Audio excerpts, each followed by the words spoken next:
Cendol merupakan minuman tradisional khas Sunda yang selalu menjadi incaran saat berbuka puasa.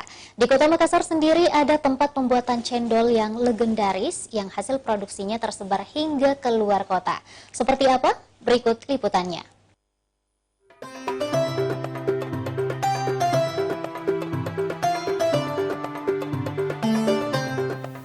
Cendol dari tepung beras selalu menjadi favorit di bulan Ramadan. Pasalnya, panganan ini bisa menjadi bahan sajian berbagai menu untuk takjil yang menyegarkan.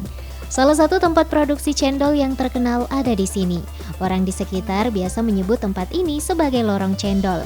Lokasinya berada di Kelurahan Panampu, Kecamatan Talo, Kota Makassar. Produksi cendol di tempat sudah berlangsung secara turun-temurun. Hasil produksinya cukup terkenal hingga ke berbagai daerah. Cendol yang dibuat di tempat ini dipasarkan hingga ke luar kota atau kabupaten-kabupaten terdekat dari Makassar, seperti Kabupaten Maros, Pangkep, dan Kabupaten Goa.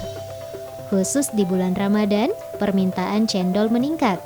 Tempat ini memproduksi hingga 3.000 bungkus cendol per harinya dengan melibatkan puluhan tenaga kerja. Produksi cendol di sini dilakukan hanya pada malam hari.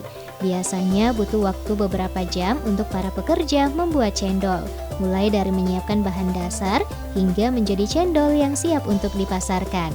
Kalau dari satu pancinya itu sekitar 1 jam lah kita masak. Dari sini dibawa ke mana, Bu?